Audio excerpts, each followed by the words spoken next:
ወንድሜ ሜኑ ታመጣልኝ እባክህ። ሜኑ ታመጣልኝ እባክህ። አንድ ከስተመር ካላመላለሰ ያዘዘ አይመስለውም። እሱ ከመኪና ወርዶ ካፌ መግባት ደብሮታል። ሰው በዚህ በዝናብ ሲያመላልስ ግን ምንም ሸይ ነው። አረተው ማርኮት ምን አለ ፈጣሪ ይሄን ሰውዬ ለአንድ ቀን እንኳን አስተናጋጅ አድርገህልኝ በእግር መመላለስ ምን ያህል እንደሚያደክም ብታሳይልኝ። ሜኑ ላይ የምፈልገው ስለሌለ ተቆራጭና ሻይ ታመጣልኝ እባክህ። እኔ ኮቴካ ወይ ፈልገው መስሎኝ እዚሁ ለመብላት ነው እንዴ የሚያመላልሰኝ? ምን አለ አሁን ውስጥ ገብቶ ቢጠቀም። አሁን በሱ ቤት ንጉስ ሆኗል። ከመኪና ወርዶ ካፌ ውስጥ ገብቶ መጠቀም ክብሩን ሊነካበት። ምን ሆነ ነው ባርኮት? ሁለት አርግ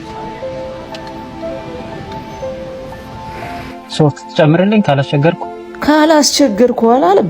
ይሄ ሰውዬ የስልጣን ወንበር ላይ የተቀመጠ ይመስል አልወርድም። ማስተናገዱን አትተውም እንዴ? ቆይ ሲያዩት ራሱ የአፍሪካ መሪዎች እንደሚመስለው መውረድ አይወድ። መቼም ዛሬ አስቸግር ያለው ውሃ ታመጣልኝ። አረ ውሃ ይውሰድህ እስኪ። አሁን በእግዚአብሔር ከመኪና ውሃ ይውሰድህ ያልኩት ወርዶ ቢጠቀም አንድ ጠብታ ዝናብ እንዳታርፍበት ነው እንጂ ደግነቱ ውሃ እንጂ እሳት አልዘነበብኝም።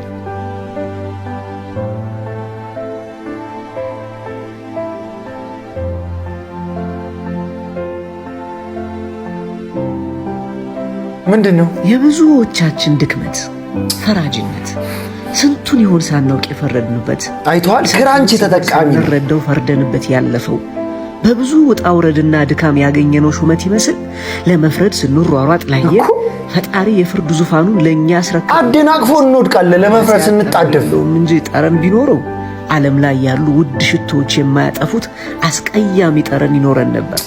ያኔም አንዳችን ሌላችን ላይ ለመፍረድ ባልቆምን ነበር። እስቲ ከዚህ ትምህርት ምን እንደምንማር ግን ታውቃላችሁ? ሰው ላይ በምንም አይነት ኮንዲሽን መፍረድ እንደሌለብን። በቃ ማን ምን እንዳለበት ምን እንደተሸከመ አናውቅም። ስለዚህ ሁላችንም እርስ በርስ ጣት መቀሳሰራችንን መጠቆም መፍረዳችንን ማቆም አለብን።